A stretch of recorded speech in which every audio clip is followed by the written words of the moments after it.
Bharatiya Janata party है। इन्होंने कहा ना, मतलब अभी सबके बयान लाइन से सुनेंगे तो तुलसीदास जी का दोहा था ना, उसी तरीके से उसमें था कलयुग एक है नाम उधारा, सिमिर सिमिर से उतर ही पा रहा।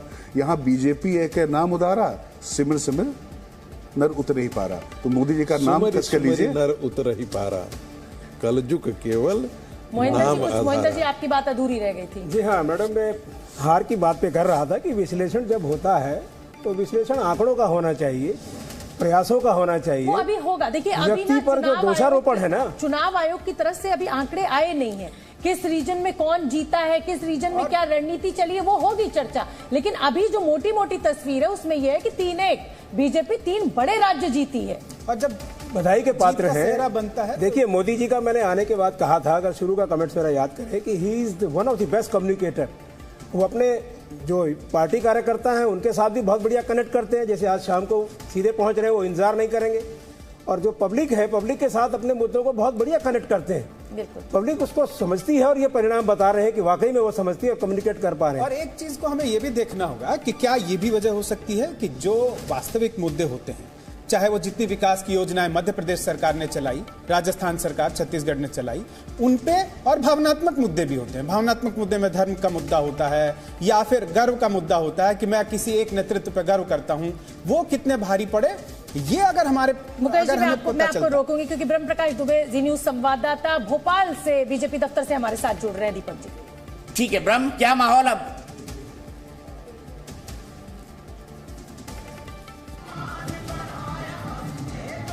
मुझे नहीं लग रहा ब्रह्म सुन पा रहे हैं। ब्रह्म सुन पा रहे हैं आप हमको? वहाँ इतना गीत संगीत चल रहा है। बिल्कुल बिल्कुल बिल्कुल। देखिए मैं आपको तस्वीरें दिखा रहा हूँ भोपाल के बीजेपी दफ्तर की, जहाँ पर पूरी तरह से जश्न का माहौल है। आप देखिए कार्यकर्ता किस तरह से नाच रहे हैं, किस तरह से देखा जा सकता है तस्वीरों में। बताइए कितनी खुशी हो रही है, कितनी खुशी हो रही है? क्या उम्मीद थी? बहुत खुशी हो रही। सबका साथ सबका विश्वास, मोदी जी की गारंटी के साथ 5 प्रदेश में भारतीय जनता पार्टी की सरकार बनने जा रही है। 2039 तक मोदी जी देश के प्रधानमंत्री रहेंगे। 2024 में भारतीय जनता पार्टी सोच रहा है। कितनी उम्मीद थी मध्य प्रदेश में आप लोगों को? मध्य प्रदेश में उम्मीद थी 132 सीट होगी, 155 सीट की, 155 में बोला गारंटी के बाद 132 होगी। ये किस वजह से इतनी बड़ी जीत मान रहे हैं? मोदी जी की 151 से 159 तक बनेगी सरकार। और देखिए हम आपको पूरे दफ्तर में सेलिब्रेशन दिखाएं, किस तरह से सेलिब्रेशन हो रहा है। कार्यकर्ता नाच रहे हैं लगातार, इस तस्वीरों में देखा जा सकता है। पार्टी दफ्तर में लगातार पार्टी के नेता जो हैं वो नाच रहे हैं। मुझे बताइए कितनी बड़ी जीत मान रहे हैं? ये देखिए ढोल नगाड़ों के साथ।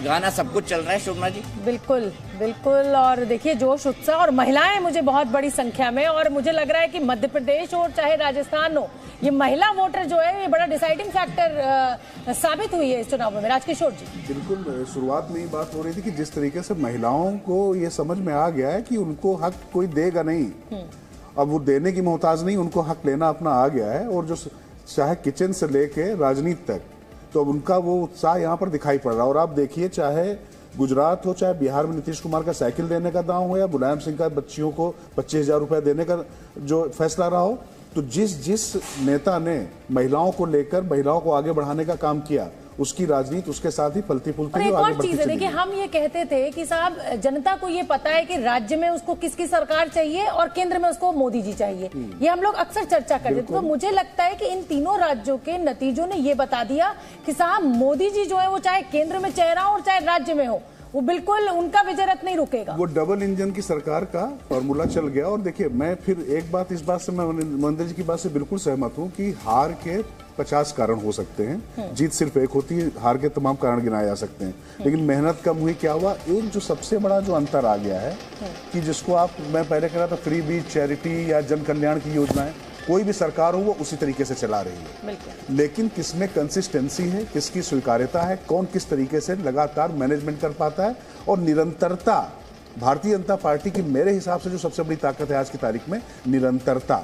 और किसी भी चीज पे अगर उनको लगता है कि इस मुद्दे से जरा भी नुकसान हो सकता है, नहीं, मैं निरंतरता का आपने क्योंकि जिक्र किया है तो मैं आपको बताऊं राजकिशोर जी कि तेलंगाना में चुनाव प्रचार खत्म हुआ और अगले दिन पश्चिम बंगाल में गृह मंत्री अमित शाह रैली को संबोधित कर रहे हैं। तो एक कहीं ना कहीं मन में ये भी आता है कि भाई ये आप 365 दिन 24 घंटे 7 दिन आप एक मोड में रहते हैं, और शायद वही मेहनत है, वही डेडिकेशन है, वही जिसको कहा जाए कि इच्छा शक्ति है कि आप इस तरीके से आपका विजय रथ रोकना तमाम विपक्षी दलों के लिए मुश्किल क्या नामुमकिन होता जा रहा है। बिल्कुल, मुझे याद है कि एक समय, याद होगा दीपक जी आपको, डॉक्टर हरीश खरे प्रधानमंत्री नरेंद्र मोदी के, प्रधानमंत्री मनमोहन सिंह के एडवाइजर होते थे, तो उन्होंने एक बार एक आर्टिकल लिख दिया, उसमें कहा था कांग्रेस चुनाव लड़ने वाली मशीन है। तो कांग्रेस तो पता नहीं चुनाव लड़ने वाली मशीन थी या नहीं थी, लेकिन भारतीय जनता पार्टी ने बताया कि हम मशीन भी हैं और हमारे पास ह्यूमन कनेक्ट भी है। और इस तरीके से लगातार एक चुनाव खत्म नहीं होता, दूसरा टास्क तुरंत अपने हाथ में ले लेते हैं, और लगातार होता रहा है। कोई भी विजय हुई, यूपी की विजय के तुरंत बाद पश्चिम बंगाल का दौरा था। हाँ। तो बिल्कुल देखिए, ये इस समय नाचते गाते बीजेपी कार्यकर्ता खुशियां मनाते हुए, और जाहिर सी बात है कि जिस तरीके से एकदम मैं तो इसको यही कहूंगी कि ये ताबड़तोड़ जीत है। छत्तीसगढ़ में 56 सीटों पर बीजेपी है और कांग्रेस 33 सीटों पर, और मध्य प्रदेश में भी वैसा ही, राजस्थान में ऐसा ही। तो अब मुझे और दीपक जी को दीजिए इजाजत इन शानदार तस्वीरों के साथ। शाम को 5 बजे से मैं और दीपक जी फिर एक बार हाजिर होंगे, लेकिन अब खबर